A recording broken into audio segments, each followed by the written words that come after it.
लिखने सुनने और चाहने वालों को इम्तियाज़ गुलियानवी की तरफ से अस्सलाम वालेकुम। आप देख रहे हैं अपना पसंदीदा चैनल यूके स्टार टीवी। अंबिया अलैहिस्सलाम के सिलसिले में ये वीडियो हज़रत आदम अलैहिस्सलाम के बारे में है। हज़रत आदम अलैहिस्सलाम को मिट्टी से बनाया गया, इसी वजह से आपका नाम आदम है। हज़रत मोहम्मद मुस्तफ़ा सल्लल्लाहु अलैहि वसल्लम का फरमान मुबारक है कि आदम अलैहिस्सलाम को मिट्टी की उस मुट्ठी से बनाया गया जिसको ज़मीन की हर सतह से लिया गया था। इसी वजह से औलाद आदम में सफ़ेद, काले, सुर्ख, गंदमी, नरम खू, सख्त तबीयत वाले, जंगजू, अमन पसंद हर तरह के अफराद मौजूद हैं। हज़रत आदम अलैहिस्सलाम की मिट्टी को पानी में गूंद कर 40 दिन और बाज़ रवायात के मुताबिक 40 साल तक पड़ा रहने दिया। अल्लाह ताला ने जब आदम की तख्लीक का इरादा किया और फरिश्तों को इस बात का इल्म हुआ तो उन्होंने कहा कि ए अल्लाह, तू इंसान को क्यों पैदा कर रहा है? ये दुनिया में फसाद बर्पा करेगा और अमन व अमान खराब करेगा। अल्लाह ताला ने फरमाया कि जो कुछ मैं जानता हूँ वो तुम नहीं जानते।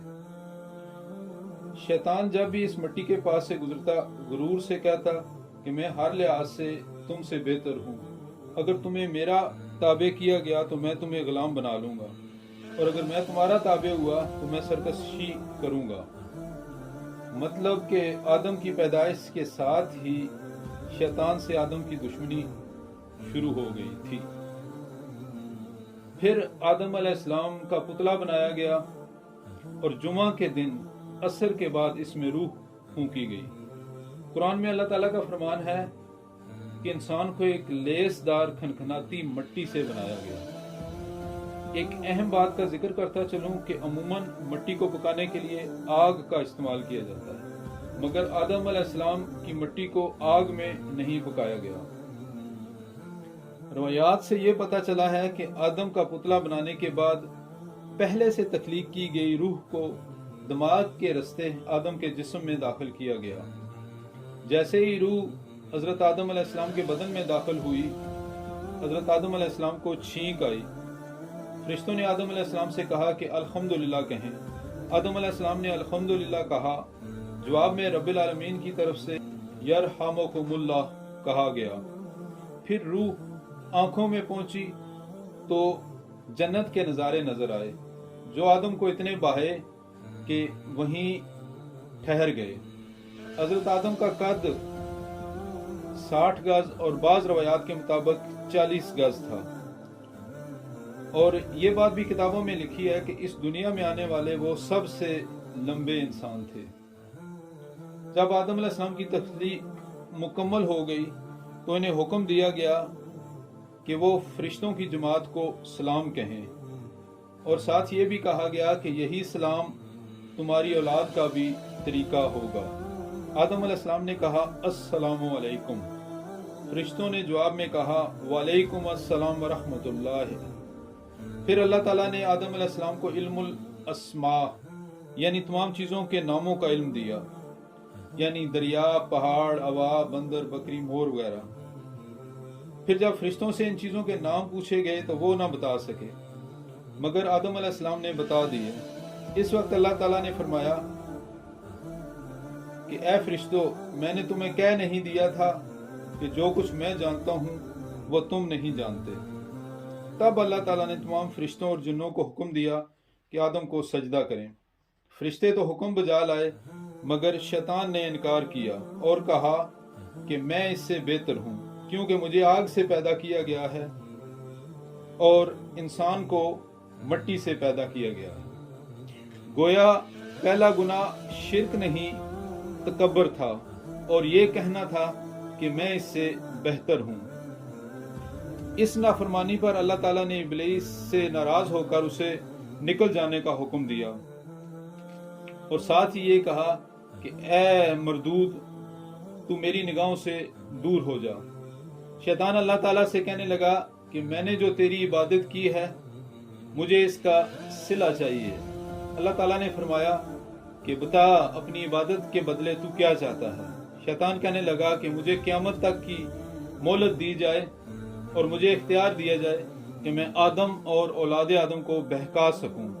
اللہ نے فرمایا کہ تجھے اس کا اختیار دیا جاتا ہے اور تجھے قیامت تک زندگی دی جاتی ہے، مگر ساتھ یہ بھی بتا دوں کہ جو میرے بندے ہوں گے وہ تیرے بہکاوے میں نہیں آئیں گے۔ اللہ تعالیٰ نے آدم کو جنت میں آباد کیا۔ جنت میں آدم علیہ السلام اکیلے تھے۔ پھر اللہ تعالیٰ نے آدم کی تنہائی دور کرنے کے لیے حضرت حوا کو پیدا کیا۔ حضرت حوا کو آدم کی پسلی سے پیدا کیا گیا۔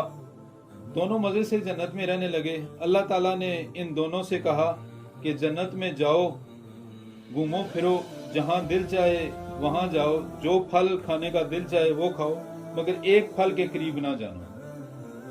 جب شیطان کو اس کا بات کا پتہ چلا تو وہ آدم اور حوا کو بہکانے آ گیا اور دونوں سے کہنے لگا کہ یہ پھل کھا کر آپ ہمیشہ کے لیے امر ہو جاؤ۔ پھر دونوں شیطان کے بہکاوے میں آ گئے اور انہوں نے وہ پھل کھا لیا۔ یہاں عام طور پر ایک بات مشہور ہے کہ شیطان پہلے آدم کے پاس آیا، جب اسے نہ بہکا سکا تو پھر مائی حوا کے پاس آیا، اور حوا علیہ السلام نے شیطان کے بہکاوے میں آ کر آدم علیہ السلام کو اکسایا، یوں آدم علیہ السلام نے پھل کھا لیا۔ اس غلط روایت کی بنیاد پہ اکثر عورتوں کو مردوں کو بہکانے کا الزام لگایا جاتا ہے، اور ساتھ یہ بھی کہا جاتا ہے کہ انسان کو، مرد کو جنت سے نکالنے کا سبب بھی عورت ہی ہے، حالانکہ یہ روایت بالکل غلط ہے۔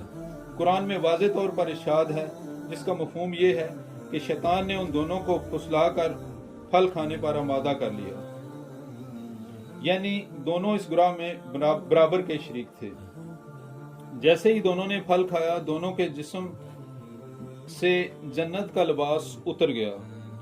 دونوں کو فوراً اپنی غلطی کا احساس ہو گیا اور اللہ تعالیٰ سے اپنے گناہوں کی معافی مانگنے لگے اور یہ دعا مانگنے لگے کہ ربنا ظلمنا انفسنا وان لم تغفر لنا وترحمنا لنکونن من الخاسرین، کہ اے اللہ، ہم نے اپنی جانوں پہ ظلم کیا، اگر تو نے ہم پر رحم نہ فرمایا تو ہم گھاٹا پانے والوں میں سے ہو جائیں گے۔ پھر اللہ تعالیٰ نے ان کی توبہ قبول کی اور انہیں کہہ دیا کہ اب تم جنت میں نہیں رہ سکتے، تمہیں ایک مخصوص مدت تک اس دنیا میں رہنا ہوگا۔ ساتھ ہی یہ بھی بتا دیا کہ شیطان تمہارا کھلا دشمن ہے۔ لیکن دنیا میں جنت جیسی سہولتیں میسر نہیں ہوں گی۔ آدم اور حوا کو دنیا میں زندگی گزارنے کے لیے سخت محنت کرنا پڑی۔ زمین پر اترنے کے بعد آدم اور حوا کی بہت سی اولاد پیدا ہوئی۔ ان کے ہاں ہمیشہ ایک بیٹا اور ایک بیٹی جوڑے کی صورت میں پیدا ہوتی۔ جب اولاد بڑی ہوتی تو ایک لڑکے کی شادی دوسرے جوڑے کی لڑکی سے کر دی جاتی، یعنی کوئی لڑکا بھی اپنے ساتھ پیدا ہونے والی لڑکی سے شادی نہیں کر سکتا تھا۔ اولاد آدم میں قابیل نے اس قانون کی خلاف ورزی کی اور اپنے بھائی آبیل کو قتل کر کے دنیا کا پہلا قاتل ٹھہرا۔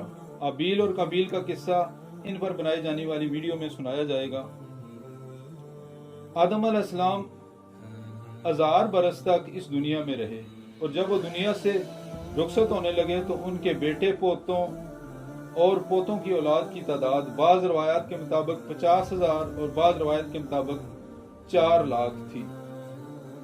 جب حضرت آدم کا وقت قریب آیا تو آدم علیہ السلام نے اپنی اولاد کو شیطان سے دور رہنے اور اللہ کا حکم ماننے کی تاکید کی، ساتھ ہی حضرت شیس علیہ السلام کو اپنا جانشین مقرر کیا۔ امید ہے آپ کو یہ ویڈیو پسند آئے گی۔ انشاءاللہ کسی اور ویڈیو میں بہت جلد آپ سے ملیں گے۔ السلام علیکم۔